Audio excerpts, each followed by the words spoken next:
أعوذ بالله من الشيطان الرجيم. بسم الله الرحمن الرحيم. وقال نسوة في المدينة امرأة العزيز تراود فتاها عن نفسه قد شغفها حبا إنا لنراها في ضلال مبين. فلما سمعت بمكرهن أرسلت إليهن وأعتدت لهن متكئا وآتت كل واحدة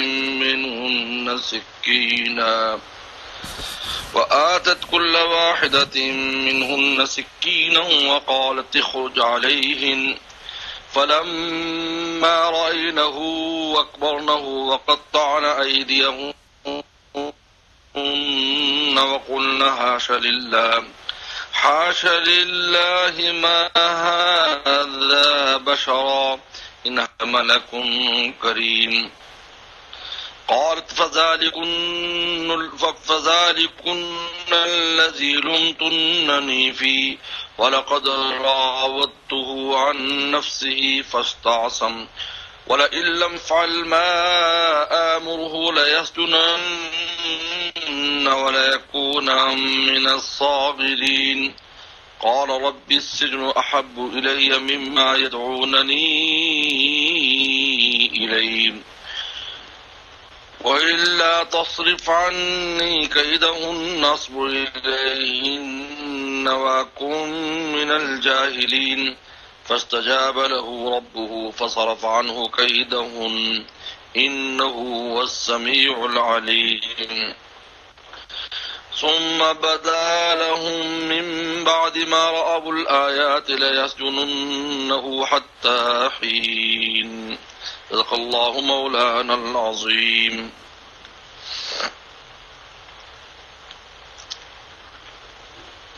جب یہ بات باہر نکل گئی یا تو خود ہی اس نے اپنی خاص سہیلیوں کو بتا دیا یا چونکہ جب یہ واقعہ پیش آیا تھا قمیض والا تو اس وقت اور لوگ بھی موجود تھے وہاں پر، جیسا کہ بچے نے گواہی دی تو لازم بات اس کی ماں بھی وہاں ہوگی. بہرحال وہ راز نہ رہا، اور ایسی چیزیں راز رہتی بھی کم ہیں. عشق کو چھپانا بہت مشکل کام ہے، عشق ضرور ظاہر ہو جاتا ہے. تو محلات میں بڑے بڑے جو بیگمات تھے ان تک بات پہنچ گئی اور انہوں نے اس کو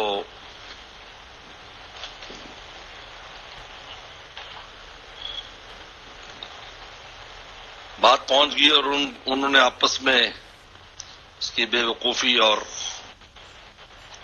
اس کا تذکرہ کیا کہ بڑی بے وقوف ہے، کہاں بادشاہ کی اور وزیر اعظم کی بیوی اور کہاں وہ غلام ہے کنعانی، اس غلام کی کیا حیثیت ہے جس کے اوپر مر رہی ہے اور اتنا بڑا اس کی ناشکری کر رہی وغیرہ وغیرہ بہت باتیں کی. تو یہ باتیں اس تک پہنچی. جب اس تک یہ باتیں پہنچی تو وہ اس نے ان سب کا یعنی اپنی معذوری ظاہر کرنے کے لیے اور ان کا اس باتوں کا جواب دینے کے لیے ایک دعوت کا اہتمام کیا.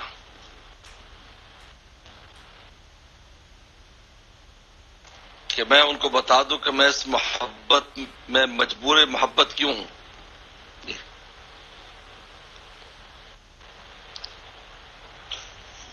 اور پھر یہ واقعہ پیش آیا ہاتھ کاٹنے کا جس کو قرآن مجید بیان کر رہا ہے.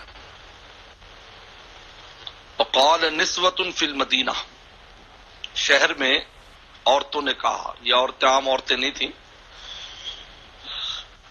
بڑے بڑے لوگوں کی یہ عورتیں اور خواتین تھیں کہ امرأۃ العزیز جو ہے تراود فتى عن نفسی، وہ اپنے اس نوجوان جو لونڈا ہے، نوجوان غلام ہے، اس کو پھسلا رہی ہے، اس کو پھسلا رہی ہے عن نفسی. قد شغفها حبا، اس کی محبت نے اس کے دل کو پھاڑ دیا ہے. شغفها، شغاف کہتے ہیں کہ دل کی ایک تھیلی ہوتی ہے، اس کو پھاڑ کر کوئی چیز اندر چلی جائے، یعنی فلاں چیز سے شغف ہو گیا ہے، یعنی وہ دل کے نہا خانے میں گھس جاتی ہے وہ چیز، کشغفہا حبا. وہ نوجوان جو ہے وہ محبت کے اعتبار سے اس کے دل کے اندر چلا گیا ہے، کشغفہا حبا، یعنی اس کی جو محبت ہے وہ اس کے نہا خانے میں گھس گئی.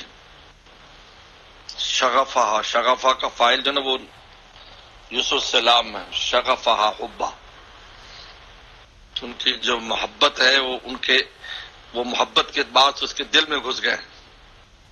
انا لنراہ فی ضلال مبین، بے شک ہم اس کو دیکھتی ہیں کہ وہ صریح گمراہی میں، ایک فیصلہ اس کا غلط ہے. اس کو ایک غلام اور کہاں بادشاہ، وزیر اعظم اور کہاں یہ غلام. فلما سمعت بمکرہن، اور جب سنا ان کا مکر، یعنی ان کی ان باتوں کو مکر قرار دیا، یا تو اس اعتبار سے کہ یہ اندر اندر انہوں نے یہ بات چلائی تھی، ہر ایک دوسرے کو بتا رہی تھی اور اس کو بدنام کر رہے تھے. تو جس طرح مکر فریب انسان کوئی کرنے والا چپکے سے کرتا ہے، تو یہ بھی چپکے چپکے اس کو نقصان پہنچا رہی تھی بمکرہن.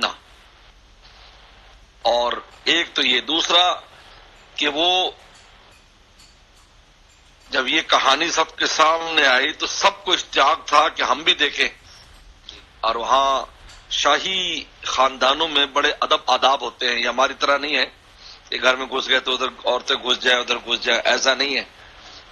اب انہوں نے بھی چاہا کہ ہم کس طرح دیکھیں وہ جوان ہے کون جس کے اوپر امرت العزیز مرتی ہے، وہ کون جوان کیسا ہے، ہم بھی ایک نظر اس کو دیکھیں، وہ ایسی کون سی، اس میں ایسی کون سی چیز ہے جس کی وجہ سے وہ بدنامی بھی مول میں لے رہی ہے اور اپنا اتنے بڑے شوہر کو پیچھے چھوڑ رہی ہے. انہوں نے یہ مکر کیا، یعنی اس کو دیکھنے کی یا ہیلا کیا، ہر جگہ یہ کیا تاکہ وہ ہمیں دکھائے. یہ ہے مکرہن، یہ مکر ہے. ان لوگوں نے یہ بات چلائی اور یہ ایک تدبیر کی اور ایک ہیلا کیا ان عورتوں نے یوسف علیہ السلام کو دیکھنے کا، کیونکہ یوسف صلی اللہ علیہ وسلم کو بالکل پابند رکھتی تھی، ادھر ادھر ایسا نہیں ہے عام کی طرح آنے جانے دیتی ہو نہیں. فلما سمعت بمکرہن، جب سنا ان کا مکر، اس عورت نے ارسلت الیہن، تو ان کی طرف آدمی بھیجا، اپنے پیغام بھیجا. وَآدَتْ لَهُنَّ مُتَّكَأً، تیار کیا، اعتداد تیار کرنا ان کے لیے، متکا دعوت. متکا تکیہ لگانے سے ہے، جہاں تکیہ لگا کر ٹیک لگا کر بیٹھا جائے، ایسا ایک ہم نے ایک نشست تیار کی. متکا تکیہ سے، اتکا کہتے ہیں لاٹھی یا کسی چیز کا سہارا لے کر انسان چلتا ہے، اس کو اتکا کہتے ہیں. یا کسی کا ہاتھ پکڑ کر جا رہا ہے، اس کو اتکا کہتے ہیں. تو وہ ٹیک لگا کر بیٹھنا، تو متکا یعنی نشست خاص دعوت کے لیے متکا. اور بعض نے کہا ہے کہ یہ عربی زبان میں یہ خاص وہ دعوت ہوتی ہے متکا کہ جس کے اندر گوشت وغیرہ چھریوں سے کاٹا جاتا ہے. کیونکہ جب چھری سے کاٹتے ہیں تو اس وقت وہ چھری کے اوپر زور دے کر اس کو کاٹتے ہیں. وہ چاہتی تھی کہ میں ایسا کوئی کام ہو کہ ان کو پتہ نہ چلے کیا کاٹ رہے ہیں. وہ بہت ہوشیار تھی اس نے.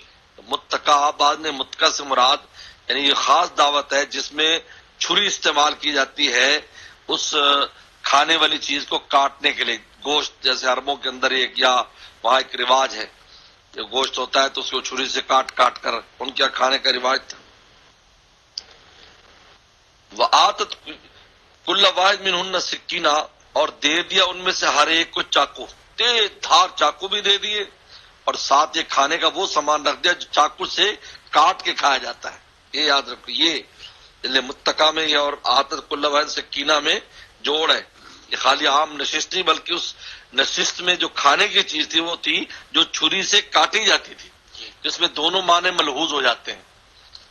چھری سے کاٹنے والا بھی وہ، کیونکہ اگر عام چیز ہو تو کسی نے کوئی چاول لے لے، کوئی فلاں لے لے، تو اس میں وہ اب وہ ایسی مجبوری تھی کہ سب کو چاقو لینا لازم تھا، سمجھ میں، کیونکہ وہ بغیر چاقو کے کٹے گی نہیں یہ. تو وہ گوشت تھا یا پھل تھا یا کوئی بھی چیز ہے لیکن جس میں سکین استعمال ہوتا ہے، اس لیے متکا یہ نشست بھی، اور نشست میں وہ چیز کہ جو چاقو جس میں استعمال، جیسے گوشت وغیرہ جس کے پارچے کاٹے بغیر استعمال نہیں ہو سکتے. جب یہ کر لیا تو کرنے کے بعد یوسف السلام کو ساتھ کہیں اور بٹھایا تھا. قال تخرج علیہم، کہا کہ اب نکل آ ان پر. اب ایسے لگا ہے پہلے رستہ بنایا ہوا تھا. یوسف السلام نکلے. اللہ اکبر. کہتے یوسف صلی اللہ علیہ وسلم جب کسی بھی جگہ باہر آتے تھے تو بالکل اس طرح منظر ہوتا تھا جیسے ستاروں کی موجودگی میں چاند نکلتا ہے. ان کی اتنا وہ، بلکہ یہاں تک بعض روایات میں آتا ہے کہ اگر وہ ایسے چلتے بھی تھے تو جس طریقے پر سورج جو ہے وہ پانی ہو اور پانی میں سورج لگے تو اس سورج کا پرچھایا دیوار کے اوپر جاتا ہے، اس طرح ان کے حسن کے پرچھائے دیواروں پر پڑتے تھے یوسف السلام. عجیب اللہ نے. اور خود یوسف رسول اللہ صلی اللہ علیہ وسلم نے فرمایا معراج کی حدیث میں نے یوسف السلام کو آسمان پر دیکھا، ایسے تھے جیسے 14ویں کا چاند ہوتا ہے. یہ خود فرمایا رسول صلی اللہ علیہ وسلم. معراج کی رات کا روایت میں اس کا تذکرہ آتا ہے. ویسا حسن و جمال، پہلے میں نے بتایا تھا کہ ان کا جو حسن و جمال ہے وہ آخرت کے حسن و جمال سے تھا، حور و غلمان اور ملائکہ کی قسم سے. قالت تخرج علیہم، نکل.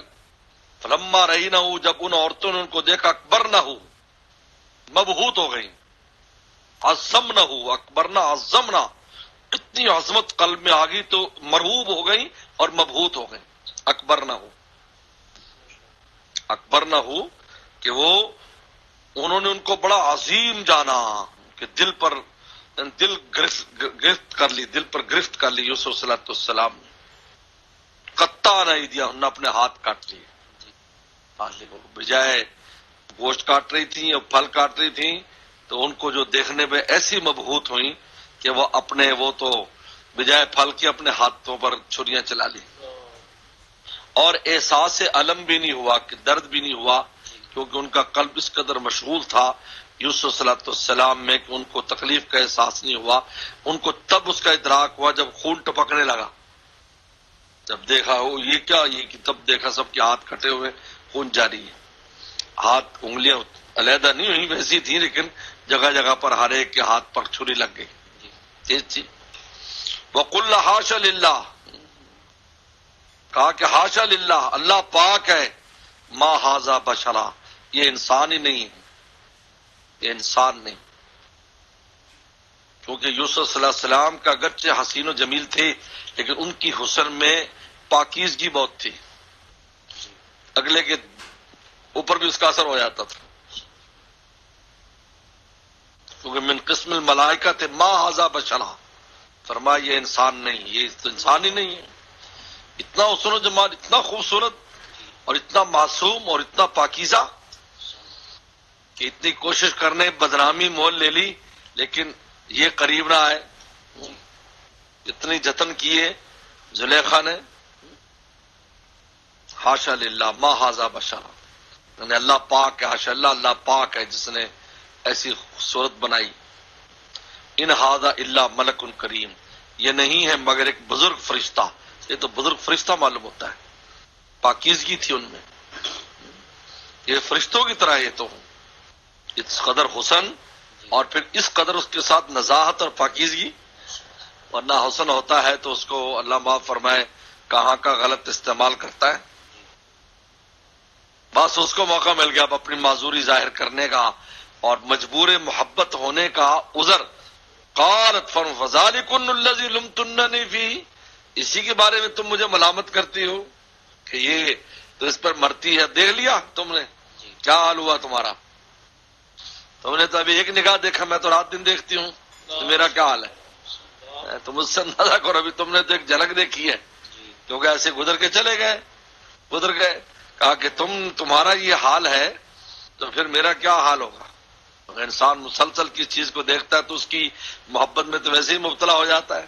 جب کبھی کبھار دیکھا تمہارا یہ حال ہے. فَذَلِكُنَّ لُمْتُنَّنِ فِي وَلَقَدْ رَاوَدتُّ عَن نَّفْسِي فَاسْتَعْصَمَ. ہاں اقرار کیا وَلَقَدْ رَاوَدتُّ عَن نَّفْسِي، میں نے اس کو پھسلایا تھا اس کے نفس سے. فَاسْتَعْصَمَ، لیکن اس نے عصمت کو پکڑ لیا. فَاسْتَعْصَمَ پاک رہا. استحسان میں طلب عصمت، طلب پاکیزگی، باب استفعال طلب کے لیے آتا ہے. فاستعصم، ان نے عصمت کو طلب کر لیا، یعنی عصمت اور پاکیزگی کو دامن کو پکڑ لیا. صرف فاستعصم. یہ آیت بھی خاص صاف اس بات کی دلیل ہے کہ یوسف صلی اللہ علیہ وسلم کے دل میں کوئی بات بھی نہیں آئی تھی، ورنہ وہ اتنا بڑے بات نہ کرتی. فاستعصم، میں نے فسلا، اقرار کر لیا مجمع عام میں. ان کا وَلَئِن يَفْعَلْ مَا آمُرُهُ، اور اگر یہ نہیں کرے گا وہ کام جو میں کہہ رہی ہوں، لَيُسْجَنَنَّ، تو یہ ضرور جیل جائے گا. وَلَيَكُونَ مِنَ الصَّاغِرِينَ، اور یہ ہو جائے گا ذلیلوں میں سے، کیونکہ جب جیل جائے گا تو لازمی بات ہے جو جیل جائے گا تو ذلتیں، جیل جانے والا کوئی عزتیں تھوڑی پاتا ہے. ان کو کیا پتہ عزت ذلت اللہ کے ہاتھ میں ہے. ذلت کے نقشوں میں عزت عطا فرماتے ہیں، عزت کے نقشوں میں ذلیل کر دیتے ہیں. وَلَيَكُونَ مِنَ الصَّاغِرِينَ، اور وہ ہو جائے گا صاغرین میں سے، ذلیلوں میں سے ہو جائے گا، جیل جائے گا. اب جب یہ بات ہوئی تو سب سفارشی بن گئے، سب سفارش کر رہے، تیری سیدہ ہے، تیری مالکہ ہے، تیری یہ ہے وہ ہے، تو یہ کہتا ہے ویسے کر، ان کی بات مان، وغیرہ وغیرہ. تو سب نے اس کو سب ترغیب دینے لگی زلیخا کی محبت اور اس کے تقاضوں کی. تو قرآن مجید کی اگلی آیت بتا رہی ہے کہ جن میں یوسف السلام دعا کر رہے ہیں وہ بتا رہی ہے کہ سب ہی شامل ہو گئیں، اکیلے زلیخا نہ، سب اس کی ہمنوا ہو گئیں. بلکہ بعض تو خود اس ایک نگاہ میں ایسی عاشقوں کے اپنے طرف کھینچنے لگے، اپنے طرف کھینچنے لگے. کیونکہ زلیخا تو بہرحال عمر والی تھی، ہو سکتا ہے کم عمر بھی ہونے کا شاید ہماری دال گل جائے. فوراً فرمایا جب انہوں نے کہا جیل جائے گی، اور رب السجن احب الی مما یدعوننی الیہ، کہا کہ میرے رب مجھے جیل خانہ زیادہ محبوب ہے مما یدعوننی الیہ، ان کی اس دعوت سے جس کی طرف یہ بلا رہی ہیں. یہ یدعوننی تمام عورتوں کو لے آیا یہاں پر، حالانکہ زلیخا تھی لیکن بتایا سب اس کی معاون ہو گئی، تو یدعوننی تمام خواتین کو بیچ میں لے آئے. یدعوننی یہ جمع مؤنث غائب کا صیغہ ہے، یدعوننی الیہ، یا فعلنا کے معنی وزن پر، یا فعلنا، یدعونا یا فعلنا، یدعوننی الیہ کہ جس کی طرف یہ سب دعوت دے رہی ہیں، جس گناہ کی طرف، مجھے جیل خانہ زیادہ محبوب ہے. بس میں جیل، کیونکہ میں وہاں اس گناہ سے بچ جاؤں گا، ان سے میں دور ہو جاؤں گا، میں محفوظ ہو جاؤں گا. اس مشقت کے راستے کو اختیار کر لیا یوسف السلام نے گناہ سے بچنے کے لیے. یہ ہے ہمارے حضرت والے رحمۃ اللہ علیہ جب یہ آیت پڑھتے تھے اور اس پر بات فرماتے تو رویا کرتے تھے کہ جس اللہ کے راستے کے جیل خانے احب ہوں اس کے راستے کے گلستانوں کا کیا حال ہوگا. جیل خانے احب الیہ، احب ہے، محبوب ہی نہیں، عام نہیں، احب فرمایا، اس میں تفضیل ہے. احب الیہ، اے اللہ جیل خانہ مجھے زیادہ محبوب ہے مما یدعوننی الیہ، جیل خانے کو اختیار کر لی. وَإِلَّا تَصْرِفْ عَنِّي كَيْدَهُنَّ، اور اگر آپ نہیں پھیریں گے مجھ سے ان کا قید، ان کا مکر مجھ سے اگر آپ نہیں پھیریں گے، اصبو الیہن، تو میں ان کی طرف مائل ہو جاؤں گا. اصبو الیہن، صبا یصبو، میں مائل ہو جاؤں، میں مائل ہو جاؤں گا. میں بشر ہوں، انسان ہوں، اگر رات دن یہ پیچھے لگے رہے، ایسا نہ ہو کہ میں اس کی طرف مائل ہو جاؤں. وَأَكُن مِّنَ الْجَاهِلِينَ، اس سے اصبو الیہن سے معلوم ہوتا ہے کہ ذرا ملان بھی نہیں تھا، ذرا ملان بھی نہیں تھا. ہما بھی آج جو پیچھے گزرا ہے کہ ارادہ کیا جو السلام نے اس کو مارنے کا، اس کو دبا کرنے، یہ مراد ہے ارادے. یہ نہیں ہے کہ ان کی طرف دل میں کوئی ایسی بات آئی. لہذا اسم الیہن، میں مائل ہو جاؤں گا ان کی طرف، وَأَكُن مِّنَ الْجَاهِلِينَ، اور میں جاہلوں میں سے ہو جاؤں گا، یعنی میں گناہ کر بیٹھوں گا. یہ نادانی اور جہالت کا کام ہوگا. فاستجاب لہ ربہ، بس اللہ نے اس کی دعا قبول کر لی، دعا قبول ہو گئی. جیل خانے پہنچ گئے، دعا قبول ہو گئی، ان سے دوری ہو گئی، خوش ہو گئے. رات کہتے ہوئے جیل خانہ بھی رش کے گلستہ بن گیا کہ جانے سے. وہ جیلی بیچارے جو اندر قید میں پڑے پڑے سڑ رہے تھے، اسلام کو دیکھ کر دل باغ و بہار ہو گئے ان کے. ایک پیغمبر، اللہ اکبر، ایسا نبی جس کو پوری کائنات کے حسن میں سے آدھا حسن دیا گیا ہو، تو اس کو کیا حال ہوا ہوگا ان کو. فاستجاب لہ ربہ، بس اللہ نے ان کی دعا قبول کی. فصرف عنہ کیدہن، بس اللہ نے پھیر دیا اس سے کیدہن، ان کے مکر کو. انہ هو السمیع العلیم، وہ سننے والے ہیں. تو اللہ سننے والا، علیم، علم والا ہے. یہ کس کو کیا کہاں رکھنا ہے، کس طرح، وہ سب علم رکھتا ہے اور سننے والا ہے. اب یہ بہت گڑبڑ ہو گئی، بہت بات ادھر ادھر نکل گئی، اور بہت اب زلیخا کو بھی اپنی عزت کی فکر پڑی اور عزیز مصر کو بھی پڑی. ان کا اب تو عزت ہی جاتی ہے، یہ کیا ہے. انہوں نے کہا کہ اب اور نزاہت ظاہر ہو گئی یوسف صلی اللہ علیہ وسلم کی. تو انہوں نے کہا کہ ان کو جیل ڈال دو. جیل ڈالنے کا مقصد کیا تھا؟ تاکہ آپ کو پتا ہے کہ پانی نشان پر آتا ہے کمزور پر. یہ غلام ہے، کہیں گے ہاں یہی ایسا ہی ہوگا، اس لیے تو جیل میں چلا گیا. تو اس طریقے پر یہ ہوگا کہ ایک تو الزام یوسف پر آ جائے گا لوگوں کے اندر. دوسری بات ہے جب جیل میں رہیں گے تو یہ بات بھی ختم ہو جائے گی آہستہ آہستہ. اصل مقصد یہ تھا بات ختم ہو جائے.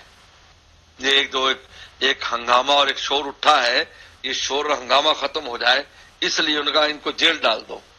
یہ کچھ سزا کے طور پر نہیں، وہ سمجھ گئے تھے کہ یہاں سزا نہیں، لیکن چونکہ دعا بھی کر لی تو آخر اس دعا کا ظہور بھی کس طرح ہونا تھا. انہوں نے کہا کہ بھئی یہ جو اس وقت اتنی باز گشت چل رہی ہے، اور ابھی تو عورتوں میں بات ہے اور محلات میں بات ہے، پھر مردوں میں آ جائے گی، تحقیقات شروع ہو جائیں گی، مردوں کا معاملات پھر ذرا سخت ہو جاتے ہیں، عورتوں کی باتیں عورتوں کی ہوتی ہیں. تو انہوں نے کہا کہ مشورہ یہ ہوا کہ ان کو جیل بھیج دیا جائے تاکہ بات دب جائے اور وہ قصوروار بھی انہی کے یہی قرار دیے جائے لوگوں کے نزدیک. ثم بدا لہم، بس پھر ظاہر ہوا ان کے لیے. بدا لہم، بدا یبدو، کسی پر کوئی بات ظاہر ہو، کو سمجھ میں آئے. ثم بدا لہم من بعد ما رأوا الآیات، پھر ظاہر ہوا ان لوگوں کے بعد ما رأوا الآیات، نشانیاں دیکھنے کے بعد. آیات سمجھ، نشانیاں دیکھنے کے بعد، یعنی یہ جو بھی اب کیا کیا جائے، اس کا کیا حل نکالا جائے. ان پر بات ظاہر ہوئی کہ لَيَسْجُنَّهُ، کہ وہ اس کو ضرور جیل بھیج دے، حتی حین، ایک مدت تک، ایک مدت. لیکن جب بھیجا تو بھول ہی گئے، پھر جیل چلے گئے. لمبی مدت گزر گئی، 5 سال، دوسری روایت 7 سال، تیسری روایت 12 سال کی جیل میں چلے گئے. اب یہ جیل میں آگے جو واقعہ پیش آیا قرآن پھر سے آگے اس کو بیان کرتا ہے. پہلے یہ آیت بالکل ان آیات مبارکہ میں بالکل وضاحت کے ساتھ ایک تو یوسف السلام کے اس بے کراں حسن کا بیان ہے کہ اس کا کیا اثر. اس لیے میرے شیخ فرمایا کرتے تھے کہ اللہ تعالیٰ نے یوسف السلام کے اس حسن کا جو واقعہ ذکر کیا ہے کہ اپنے ہاتھ بھی کاٹ لیے، اس سے معلوم ہوا کہ حسن جو ہے یہ بھی سخت آزمائش کی چیز ہوتی ہے. لہذا اس سے بہت زیادہ محتاط رہنے. خود حسین ہو تب بھی محتاط رہنے ضرورت ہے، دوسرا حسین یا حسینہ ہو اس سے بھی محتاط رہنے کی سخت ضرورت ہے. یہ جادو کا اثر رکھتی، حسن جادو کا اثر رکھتا ہے. یہ اس کے اثر کو بیان کیا قرآن مجید میں کہ جادو کا اثر ہے اس میں. لہذا اس سے اور یہ صورتوں کا جو ہے، یہ صورت پرستی سے ہٹا کر حقیقت پرستی کی طرف اللہ تعالیٰ نے متوجہ فرمایا. حقیقت پرستی کی طرف آئے، صورت پرستی کی طرف نہ جائیں. اور پھر یہ انہوں نے، لیکن رسول اللہ صلی اللہ علیہ وسلم نے، اس امت کا مزاج یہ ہے ایسے معاملات پیش آ جائیں اللہ سے عافیت مانگے، یا اللہ کو ایسا حل نکال دیں جس میں راحت بھی ہو، عافیت بھی ہو اور بچت بھی ہو جائے۔